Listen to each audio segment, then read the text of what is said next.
Hello everyone, कैसे हैं सब लोग। आज हम फिजिक्स का सबसे पहला चैप्टर लेके आए हैं, force. So today we gonna talk about force. Let's see what exactly the force is in simple terms. We all know what is force. We have studied this in 9th standard, है ना। Force क्या था बच्चा लोग?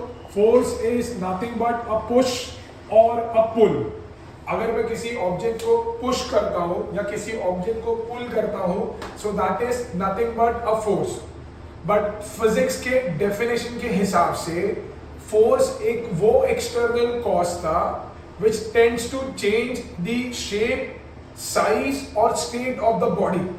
मतलब force एक ऐसी चीज थी जो किसी भी ऑब्जेक्ट की शेप चेंज कर सकती है, जो किसी भी ऑब्जेक्ट की साइज चेंज कर सकती है, या जो किसी भी ऑब्जेक्ट का स्टेट चेंज कर सकती है। स्टेट मतलब अगर वो रेस्ट में है तो वो मोशन में आ सकता है ऑब्जेक्ट, और अगर मोशन में है तो हम उसको रेस्ट में लेके आ सकते हैं। तो वो एक जो फिजिकल कॉज होता है उसको हम लोग फोर्स बोलते हैं। ये सब हमने पढ़ रखा है 9th स्टैंडर्ड में। आज हम फोर्स के बारे में क्यों बात कर रहे हैं?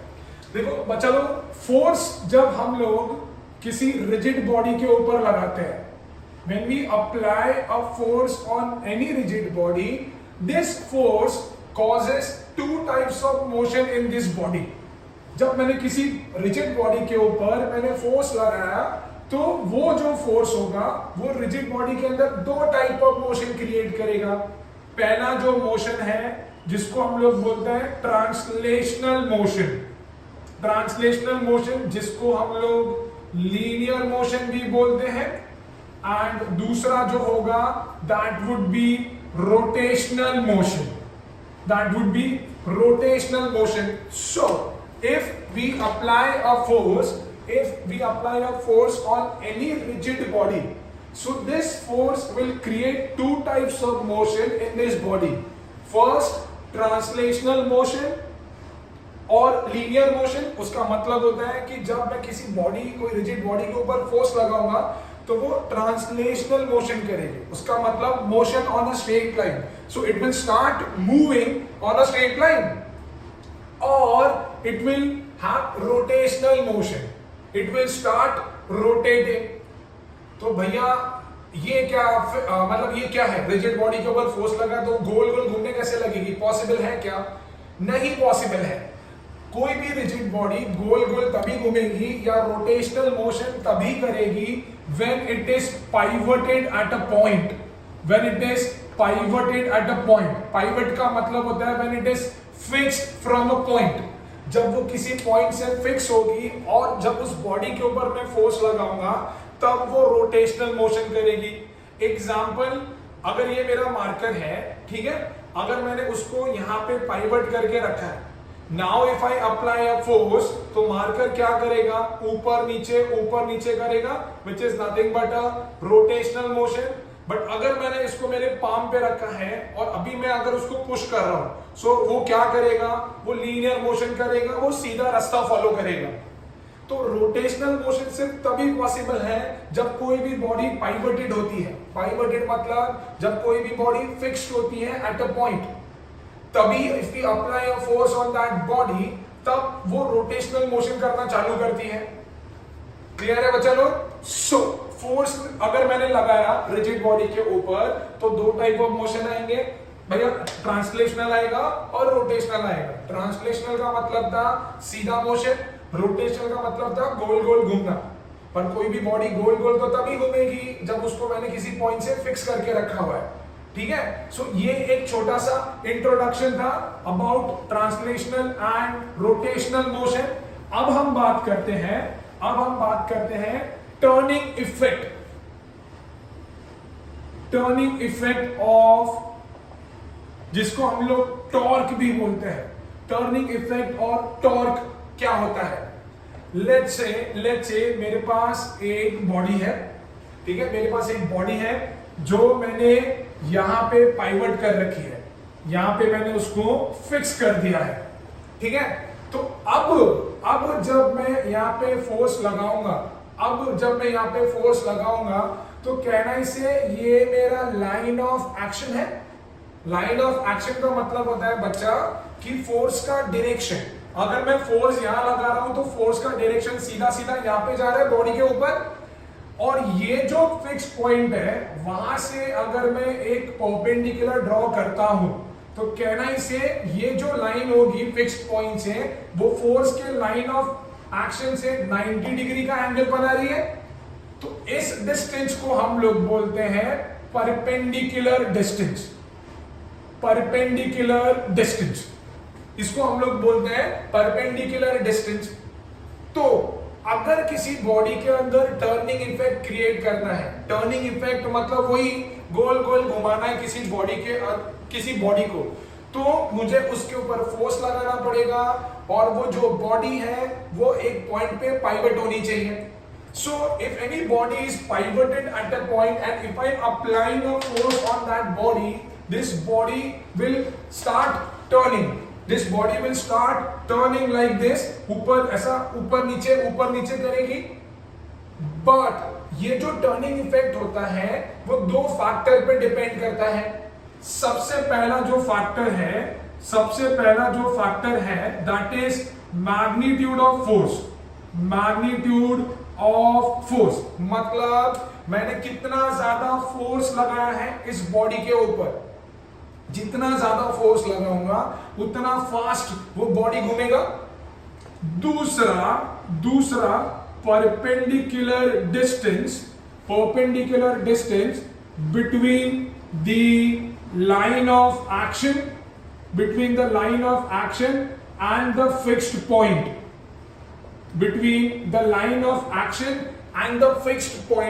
मतलब ये मेरा फिक्स्ड पॉइंट है और ये मेरा लाइन ऑफ एक्शन है। तो इसके बीच का जो परपेंडिकुलर डिस्टेंस है ये वाला, ये जितना ज्यादा होगा उतना मेरा जो टर्निंग इफेक्ट होगा वो ज्यादा होगा। जितना ज्यादा होगा उतना मेरा turning effect will be more. So to create a turning effect in the body, there are two factors which are responsible. First, magnitude of force, and second, perpendicular distance between the line of action and the fixed point. So more the magnitude of force, more is the turning effect in the body. More is the perpendicular distance, more is the turning effect. अरे एक example है ना, हमारा जो दरवाजा होता है घर के अंदर, डिड यू एवर नोटिस कि उसका जो हैंडल होता है वो एकदम एक्सट्रीम एंड पे क्यों होता है, वो फ्री एंड पे क्यों होता है? मतलब अगर ये मेरा दरवाजा है, ठीक है, तो यहाँ पे हिंजेस होते हैं और हैंडल जो होता है वो यहाँ पे होता है। क्यों? बिकॉज अगर मेरा हैंडल में हिंजेस के वहां पे लेके जाऊंगा तो मेरा परपेंडिकुलर डिस्टेंस कम हो जाएगा, तो मैं दम लगा के थक जाऊंगा पर दरवाजा कभी खुलेगा नहीं। हैंडल जो होता है वो फ्री एंड पे होता है to increase the perpendicular distance.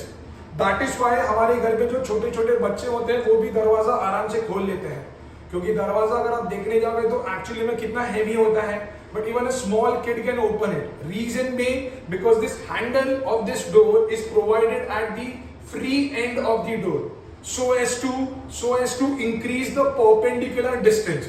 So that means more is the perpendicular distance, more is the turning effect or torque in the body. जितना ज्यादा perpendicular distance होगा उतना ही दरवाजा आराम से खुलेगा। आप कभी घर पे ट्राई करना, घर के दरवाजे पे जहां पे हिंजेस लगे हैं उसके नजदीक पे आप फोर्स लगाओ एंड ट्राई करो कि दरवाजा खुल रहा है क्या। नहीं खुलेगा, क्योंकि परपेंडिकुलर डिस्टेंस बहुत कम है। तो जैसे जैसे परपेंडिकुलर डिस्टेंस कम होगा वैसे वैसे उसका टर्निंग इफेक्ट भी कम होगा and it will be zero at the hinges के वहां पे मैं सुबह से लेके रात तक मेहनत करते ही जाऊंगा, फिर भी कभी दरवाजा खुलेगा नहीं, ठीक है, still it will not open. Clear है? सो ये जो टर्निंग इफेक्ट या जो टॉर्क है जिसके बारे में मैं बात कर रहा हूं, it depends on two factors guys. पहला मैग्नीट्यूड ऑफ फोर्स, दूसरा perpendicular distance between the line of action at the fixed point. तो अगर मैग्नीट्यूड ज्यादा तो टर्निंग इफेक्ट ज्यादा, परपेंडिकुलर डिस्टेंस ज्यादा तो टर्निंग इफेक्ट ज्यादा, ठीक है। अब जो फोर्स ये सब करवा रहा है, उसको हम लोग बोलते हैं मोमेंट ऑफ फोर्स, उसको हम लोग बोलते हैं moment of force. Moment of force is defined as the product of force and perpendicular distance. Moment of force is defined as force and perpendicular distance. So अगर कोई तुमको पूछता है कि भैया एक्चुअली में बॉडी को घुमाता कौन है, कौन सा फोर्स रिस्पॉन्सिबल होता है जो बॉडी को टर्न करवाता है, so that is moment of force.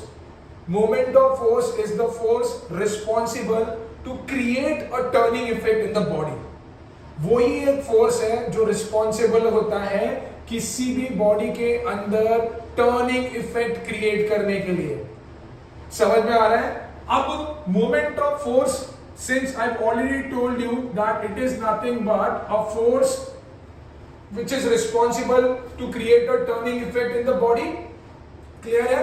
Now, but it is a vector quantity. It is a vector quantity.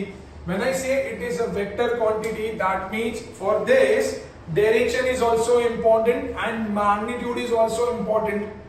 So if this force is able to rotate the body in anti-clockwise direction, then we call that turning as anti-clockwise movement. तो हम उस turning को बोलेंगे anti-clockwise movement and it is always considered as positive. अगर ये force किसी body को clockwise घुमाता है तो उसको हम लोग बोलेंगे क्लॉकवाइज मूवमेंट और that is always considered as negative. तो मोमेंट ऑफ फोर्स ने अगर बॉडी को एंटी क्लॉकवाइज घुमाया तो उसको हम लोग बोलेंगे एंटी क्लॉकवाइज मूवमेंट, और अगर उसको क्लॉकवाइज घुमाया तो उसको बोलेंगे clockwise movement.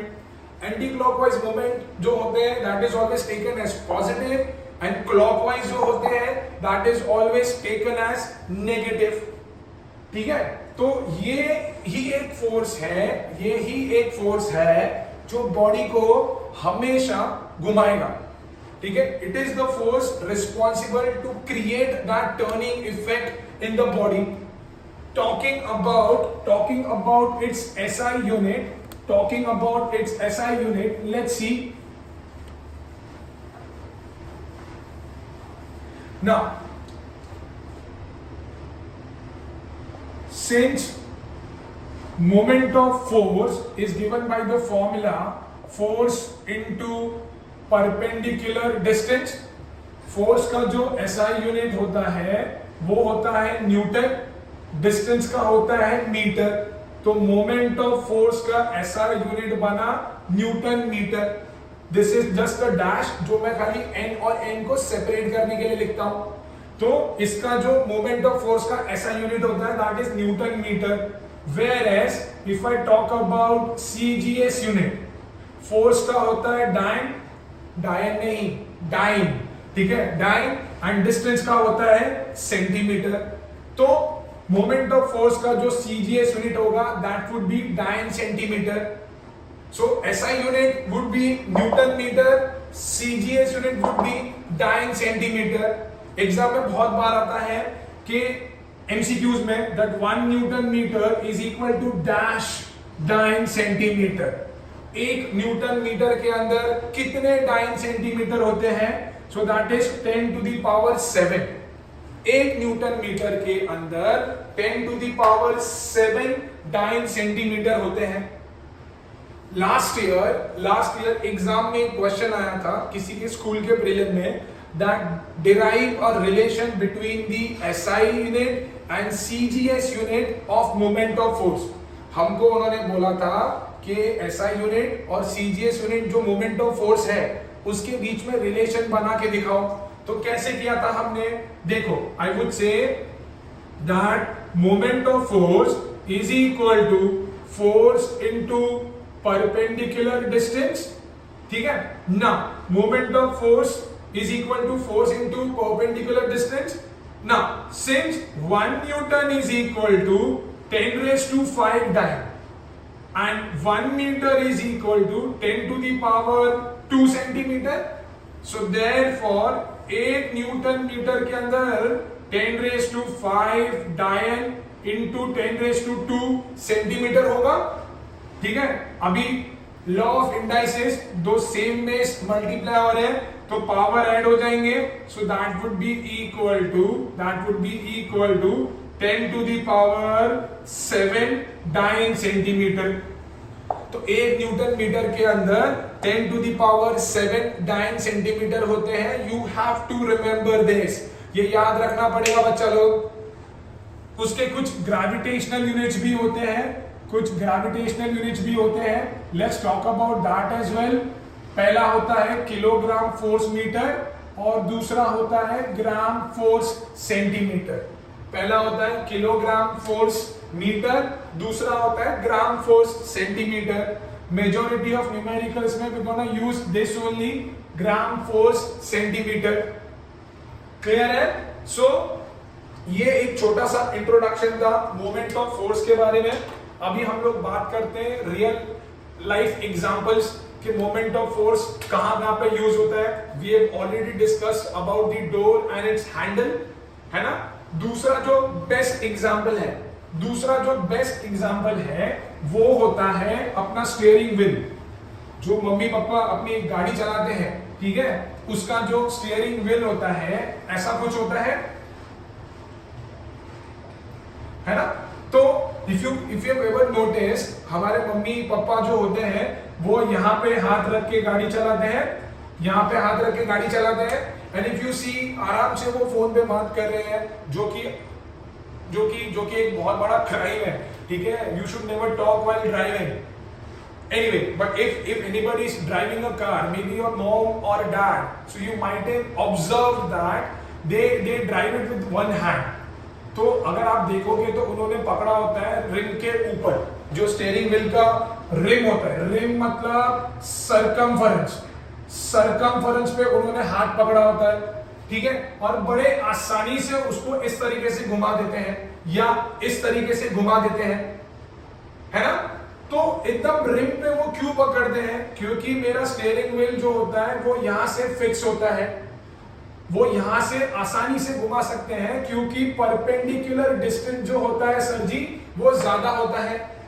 That is why they are easily able to rotate the steering wheel. You might have seen the flour as well.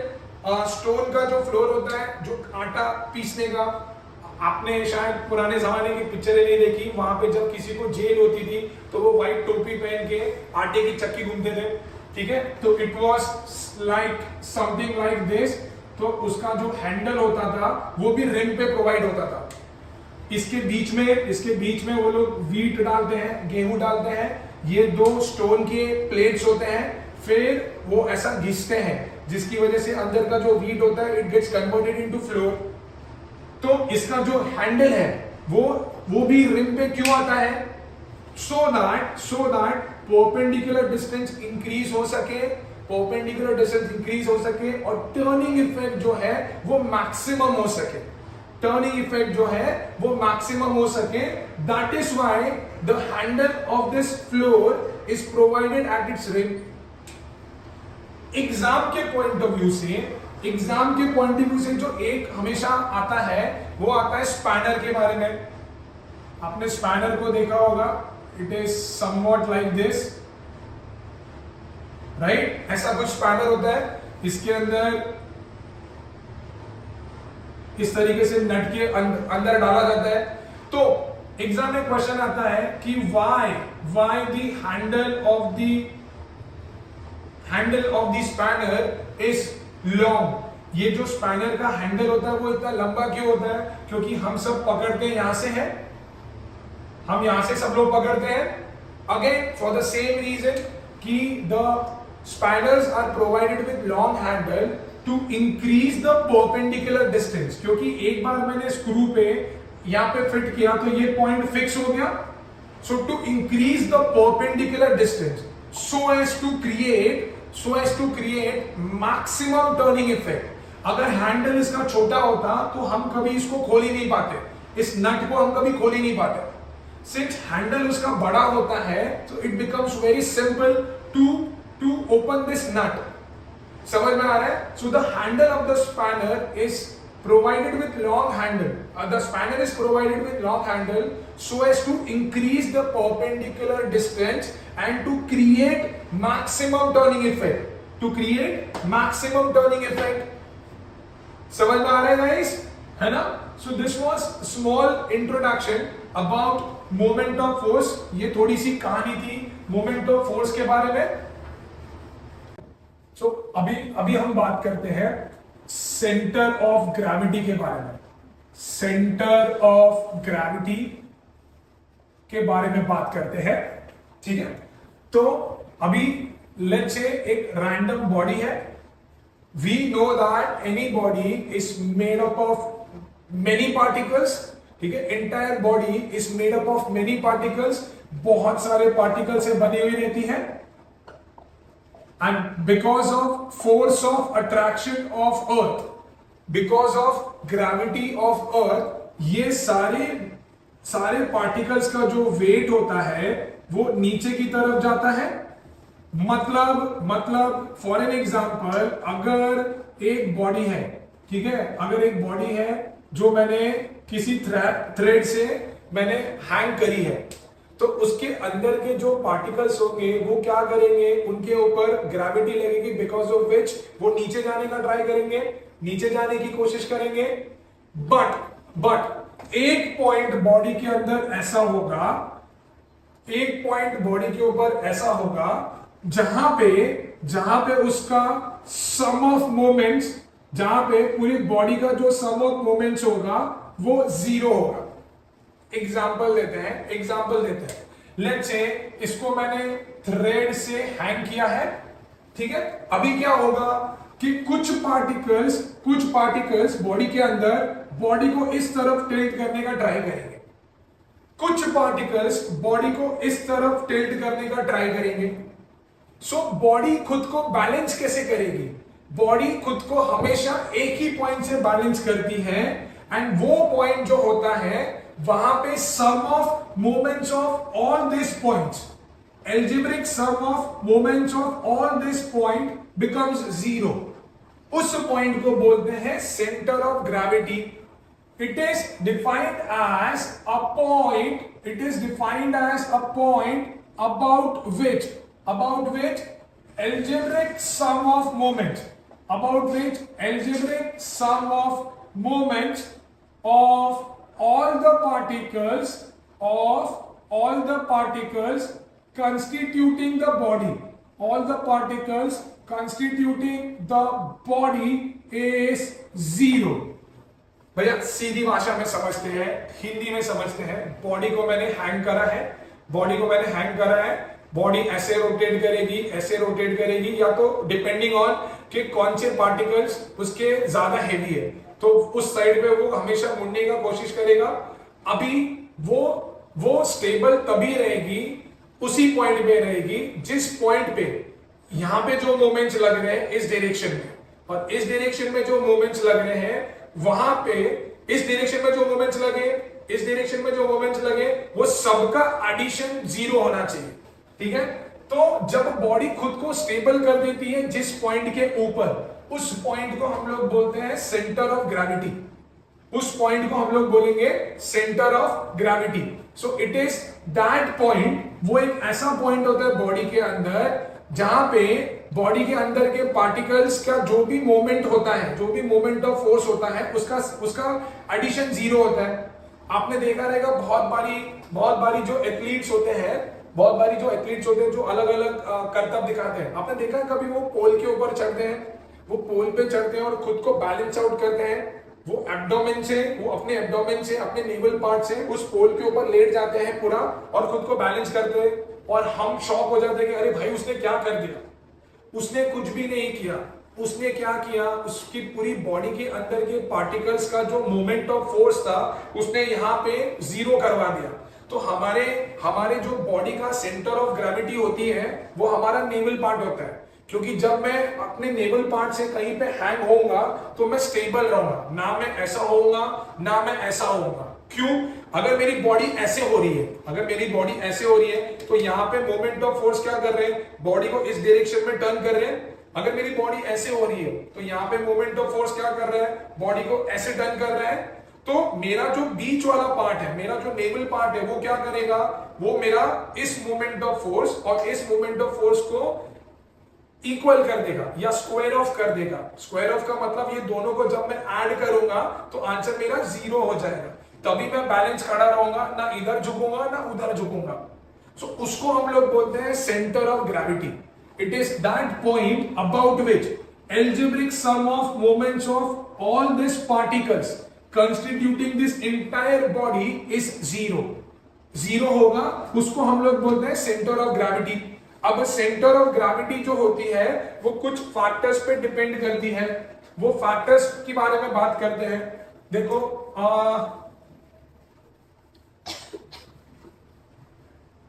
सबसे पहला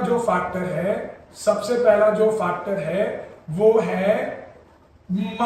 है डिस्ट्रीब्यूशन ऑफ मास। दूसरा जो है that is shape and size. Example ले लेते हैं कि लेट्स से मेरे पास एक रॉड है, ठीक है, मेरे पास एक रॉड है, तो इस रॉड का जो सेंटर ऑफ ग्रेविटी होगा वो उसका मिड पॉइंट होगा। मैंने या लेट्स से मैंने एक वायर लिया, वायर को मैंने रॉड के फॉर्म में लगा दिया, तो उसका सेंटर ऑफ ग्रेविटी जो होगा वो उसका मिड पॉइंट होगा। अब इसी वायर को मैंने सर्कुलर फॉर्म में कर दिया, उसको मैंने सर्कल बना दिया, तो उसका जो सेंटर ऑफ ग्रेविटी होगा वो उसका सेंटर होगा। सो डिड यू नोटिस, जैसे शेप चेंज हुआ तो उसका सेंटर ऑफ ग्रेविटी भी चेंज हो गया। पहले जब वो सीधा वायर था तभी उसका सेंटर ऑफ ग्रेविटी उसके ऊपर उसके मिड पॉइंट पे था, जब उसको मैंने सर्कुलर बना दिया तो उसका सेंटर ऑफ ग्रेविटी उसके अंदर चला गया। So center of gravity depends on two factors. The very first factor is distribution of mass and the second is shape and size. ठीक है, ऐसे भी कुछ ऑब्जेक्ट्स होते हैं जिसका सेंटर ऑफ ग्रेविटी जो होता है वो ऑब्जेक्ट के बाहर होता है। सबसे बेस्ट एग्जांपल जो हमेशा स्कूल में आता है दैट इज बूमरैंग सबने देखा होगा। It is somewhat like this. This is the object जिसकी सेंटर ऑफ ग्रेविटी जो होगी वो बाहर होगी। तो आपके एग्जाम में क्वेश्चन आएगा कि state any one object whose centre of gravity lies outside the object and draw भी करके दिखाओ भैया, अपने को बोलेंगे ड्रॉ भी करके दिखाओ। ये मैंने बूमरैंग बना दिया। अब इसका सेंटर ऑफ ग्रेविटी कहां पे होगा, हम क्या करेंगे, 3 परपेंडिकुलर ड्रॉ करेंगे, ऐसा। तो ये तीनों परपेंडिकुलर एक दूसरे को जहां पे इंटरसेक्ट कर रहे हैं वो उसका होगा centre of gravity. So this is one of the object which centre of gravity lies outside the object. So you have to remember this. Clear है ना? नाउ एक एग्जाम में और एक क्वेश्चन आया था कि if a body is rotated और फ्लिप्ड अपसाइड डाउन, अगर किसी बॉडी को मैंने अपसाइड डाउन रोटेट कर दिया, ठीक है, तो will it centre of gravity change, क्या उसकी सेंटर ऑफ ग्रेविटी चेंज होगी? ठीक है, जिसको नहीं समझ में आ रहा है या जिसको कुछ भी नहीं समझ में आ रहा है, जिसको कुछ भी समझ नहीं आ रहा है, उसके लिए मैं ये क्वेश्चन लिख रहा हूं। If a body is rotated और फ्लिप्ड अपसाइड डाउन, अगर उसको अपसाइड डाउन मैंने घुमा दिया, then will its centre of gravity change, क्या उसका सेंटर ऑफ ग्रेविटी चेंज होगा?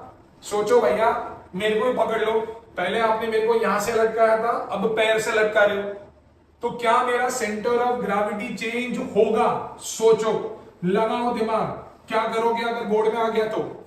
सोचो कि अगर मैंने बॉडी को अपसाइड डाउन रोटेट किया है तो क्या उसका सेंटर ऑफ ग्रेविटी चेंज होगा? ठीक है, सिर्फ 10 सेकेंड है तुम्हारे पास। 1 2 3 4 5 6 7 8 9, 10। अरे सर क्या प्रेशर दे रहे हो सर, अरे मजाक कर रहे हो यार। अगर बॉडी को रोटेट किया अपसाइड डाउन तो उसकी सेंटर ऑफ ग्रेविटी नहीं चेंज होगी, उसकी सेंटर ऑफ ग्रेविटी नहीं चेंज होगी। सर क्यों नहीं होगी? अरे क्योंकि डिस्ट्रीब्यूशन ऑफ मास चेंज नहीं हुआ है, मेरा जो मास डिस्ट्रीब्यूटेड है वो चेंज नहीं हुआ है। अगर आपने मेरे को भी उल्टा लटका दिया तो भी मेरा डिस्ट्रीब्यूशन ऑफ मास मेरे अंदर के पार्टिकल्स का वो तो सेम ही है ना, they are equally distributed everywhere. मतलब सीधी भाषा में बताओ, मतलब मैं ज्यादा पढ़ा लिखा नहीं तो मैं मेरी भाषा में बताता हूं, ठीक है। मेरे हाथ का मास चेंज होगा क्या? मेरे पैर का मास चेंज होगा क्या? क्या मेरे अपर बॉडी का मास चेंज होगा क्या? मैं अगर उल्टा लटक गया तो नहीं होगा। So that is why if any body is rotated और फ्लिप्ड अपसाइड डाउन, उसका centre of gravity will not change because distribution of mass will remain same. तो reason is because distribution of mass will remain same। समझा क्या? समझा बच्चा लोग? सो ये था सेंटर ऑफ ग्रेविटी की कहानी, बहुत ही छोटी कहानी थी, है ना। चलो आगे करेंगे हम लोग थोड़ा।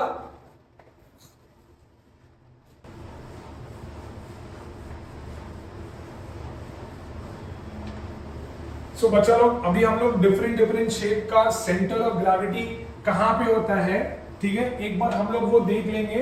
You don't need me in that, मैं आपको सारा डायग्राम बना के दे देता हूं, you have to remember that, alright. So बच्चा लोग ये सारे डिफरेंट शेप्स है जिसके सेंटर ऑफ ग्रेविटी के बारे में मैंने बात किया है, ठीक है।